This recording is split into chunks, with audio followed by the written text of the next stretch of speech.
Hello. आज हम बात करेंगे रैमसी हंट सिंड्रोम के बारे में। एक बहुत ही पॉपुलर सिंगर है जस्टिन बीबर, उनको ये हुआ है और ये इस वजह से बहुत पॉपुलर हो रहा है अभी।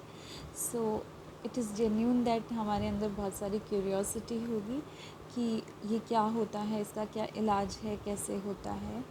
तो रैमसी हंट सिंड्रोम एक हम सब ने नाम सुना है चिकन पॉक्स। चिकन पॉक्स बचपन में होता है जिसका कॉज होता है वेरिसेला जोस्टर वायरस, उसकी वजह से होता है। लेकिन ये एक इमीडिएट बीमारी नहीं है। बचपन में जैसे कि हमें चिकन पॉक्स हुआ तो चिकन पॉक्स का जो वायरस होता है वो हर्पीज़ ग्रुप का वायरस होता है, और हर्पीज़ ग्रुप के वायरसेस की विशेषता होती है कि ये डॉर्मेंट स्टेज में या लेटेंसी के अंदर चले जाते हैं। अब लेटेंसी क्या होती है? हमें आज इन्फेक्शन हुआ, थोड़े टाइम सिम्टम्स आए, ठीक हो गया, सिम्टम्स नहीं आ रहे, लेकिन वो हमारी कुछ सेल्स के अंदर जाके छुप जाता है वायरस। उस वक्त वो अपना असर नहीं दिखाता, लेकिन काफ़ी मंथ्स बाद या कुछ ईयर्स बाद जब भी हमारी इम्यूनिटी लो होगी वो वापस से रीएक्टिवेट हो जाएगा। तो इसी फेज़ को हम लेटेंसी बोलते हैं कि वायरस हमारे अंदर प्रेजेंट है लेकिन उसके कोई सिम्टम्स हमें नहीं देखने को मिल रहे कुछ वक्त के लिए, और जब देखने को दोबारा मिलेंगे तो हो सकता है वो काफ़ी एग्जैजरेट होके या काफ़ी कॉम्प्लिकेशंस हमें देखने को मिले।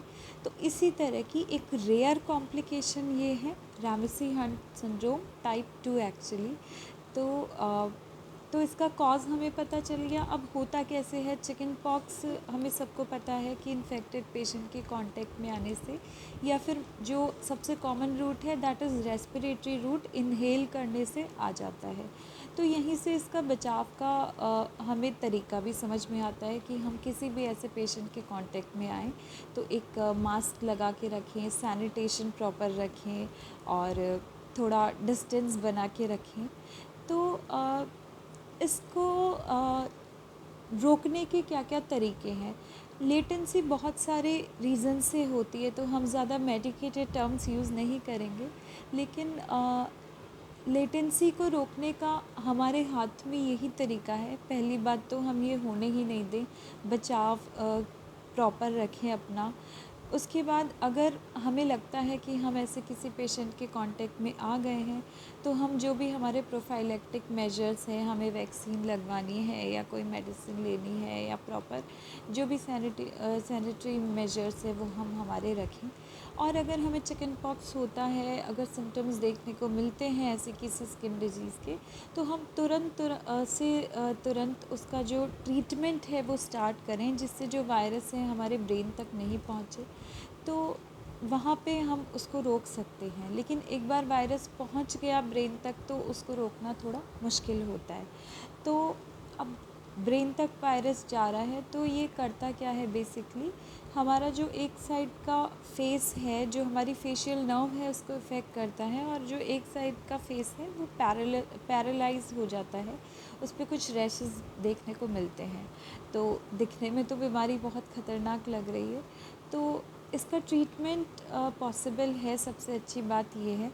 तो ट्रीटमेंट, अब जो पार्ट डैमेज हो चुका है हमारे ब्रेन का उसको तो रिकवर करना पॉसिबल नहीं है, लेकिन हम बहुत सारे और जैसे एंटीवायरल्स हम यूज़ कर सकते हैं जिससे और सिम्टम्स उसके ना फैले।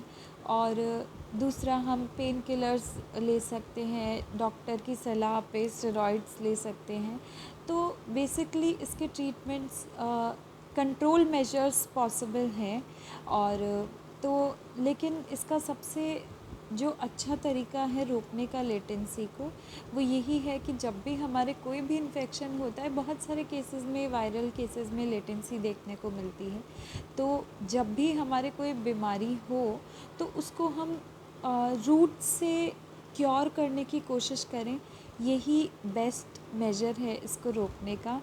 And this is a rare disease, तो so not to worry about much, but at least कभी भी किसी को चिकन पॉक्स होता है तो हम उसके प्रोफाइलेक्टिक मेजर्स रखें, अपने आप को उससे बचा के रखें। रखें, अपने बच्चों को बचा के रखें, फिर भी अगर हो जाता है तो प्रॉपर एक फिजिशियन से ट्रीटमेंट लें, ताकि हमें ये जो रैमसी हंट सिंड्रोम टाइप की और कॉम्प्लिकेशंस इन फ्यूचर ना देखने को मिले। Thank you so much. I hope this video would be very informative for laymen like us. Thank you.